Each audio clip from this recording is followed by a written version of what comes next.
SMPK 4 BPK Penabur. Perkenalkan, nama saya Fedi Ferdian. Saya akan membantu Pak Denny dalam melaksanakan praktikum. Nah, sebelum saya menjelaskan alat-alat ukur yang biasa kita gunakan dalam laboratorium IPA, terlebih dahulu saya akan menjelaskan mengenai tata tertib laboratorium IPA SMPK 4 BPK Penabur. Oke, yang pertama, siswa-siswi tidak diperkenankan masuk ke ruang laboratorium tanpa seizin guru. Yang kedua, siswi berambut panjang diwajibkan mengikat rambutnya. 3. Siswa-siswi wajib mengenakan jas lab selama melakukan praktikum. 4. Siswa-siswi membawa buku, kertas atau buku laporan, dan alat tulis yang diperlukan selama praktikum. 5. Siswa-siswi wajib membaca petunjuk praktikum sebelum melakukan praktikum dan memperhatikan petunjuk dari guru supaya dapat bekerja dengan benar dan aman. 6. Siswa-siswi dilarang keras bermain, membuat kegaduhan, dan berlari di dalam ruang laboratorium. 7. Siswa-siswi tidak diperkenankan membawa makanan atau minuman ke ruang laboratorium, kecuali sebagai bahan praktikum. 8. Siswa-siswi tidak diperkenankan makan dan minum di dalam laboratorium. 9. Siswa-siswi tidak diperkenankan membawa alat-alat atau bahan praktikum keluar ruang laboratorium tanpa izin guru. 10. Untuk peminjaman peralatan siswa-siswi harus mengisi form peminjaman alat. 11. Untuk pengembalian peralatan, siswa-siswi harus mengisi form pengembalian alat. 12. Dilarang mencoret-coret atau merusak properti ruang laboratorium. 13.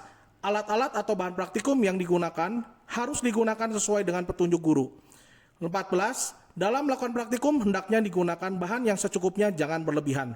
15. Jika dalam praktikum siswa merusakkan atau memecahkan alat, maka yang bersangkutan wajib menggantinya. 16.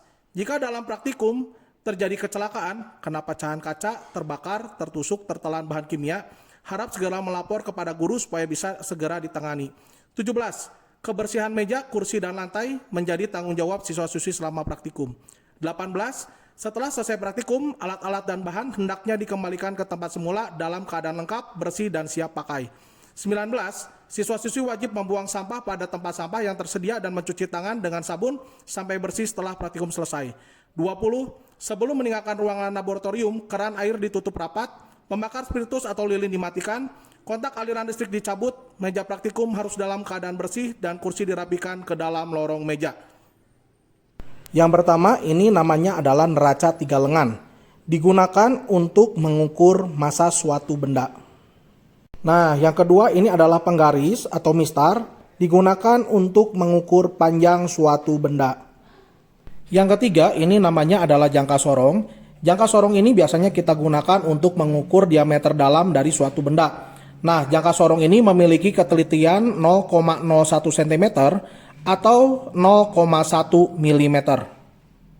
Yang keempat ini namanya adalah mikrometer sekrup. Mikrometer sekrup ini biasanya digunakan untuk mengukur suatu benda yang memiliki diameter yang sangat kecil, contohnya seperti rambut. Nah, mikrometer sekrup ini memiliki ketelitian 0,001 cm atau 0,01 mm. Yang kelima ini namanya adalah stopwatch. Stopwatch ini biasanya digunakan untuk mengukur waktu. Yang keenam ini termometer. Termometer digunakan untuk mengukur suhu.